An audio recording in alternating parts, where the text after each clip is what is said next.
and lacking the character only time and experience brings. Last week she had drawn a lady and her 4-year-old daughter. I met the lady in the living room waiting for Gina to set up her easel, still wearing her outdoor coat, an old woolen affair. And when I asked her if she wanted me to take the coat, she shook her head. I turned to the daughter. She did not want a drink. She pulled the child closer to her.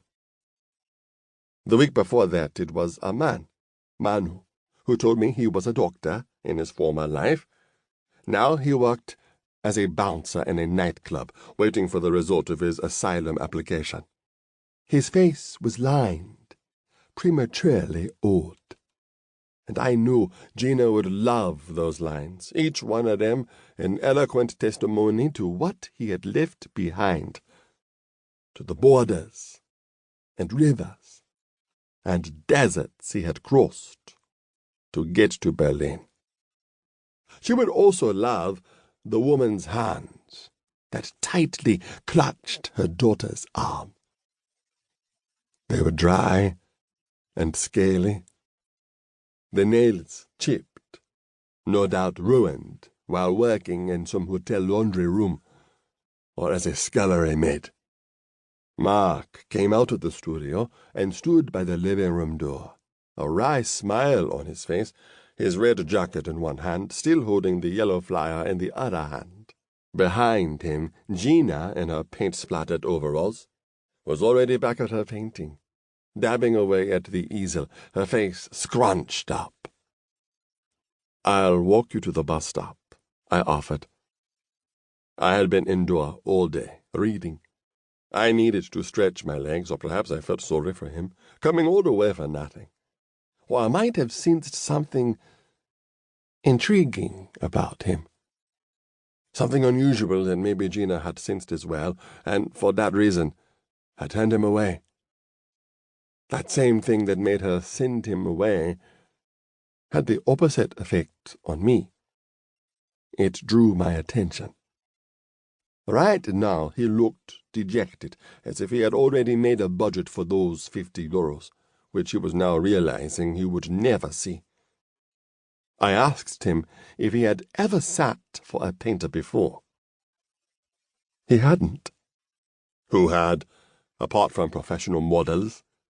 But he thought what she needed were ordinary people, real people. And wasn't he real enough? I walked ahead of Mark, down the stairs to the ground floor and out the door. My intention was to leave him at the bus stop and continue on across the road to the little lake where I sometimes went for a walk, but the bus was pulling away as we arrived, and I decided to wait for the next bus with him. And when the bus failed to come on time, he said he'd go by foot, and on a whim, I said, "Let's walk." It was spring, and the sun lingered in the west, unwilling to set, its slanted rays falling unseasonably warm and bright. Perfect weather. We joined the flow of after-train crowd, past the worst stand, past the strawberry-colored strawberry stand. Berliners sat al fresco, eating ice cream beneath beach umbrellas. Ice, the sign said. Ahead of us, a chubby diminutive lady in a red jacket was shouting into her phone, "9, 9!" as she paced back and forth on the sidewalk, staring down passers-by. And the more people stared, the higher her voice rose. For a moment she was famous. "Nein, ich weiß es nicht," she shouted, basking in the sun rays of her notoriety. We passed a Roma couple on a bench next to a Kaiser store, their dull, beady eyes focused on their daughter, who stood by the sidewalk with a pan in her hand.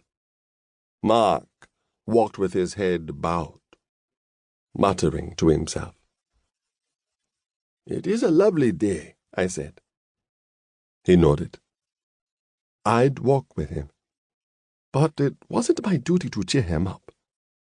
Two ladies walked just ahead of us at the same pace as us, always a few steps ahead, and it was a pleasure to watch their slim and shapely bodies.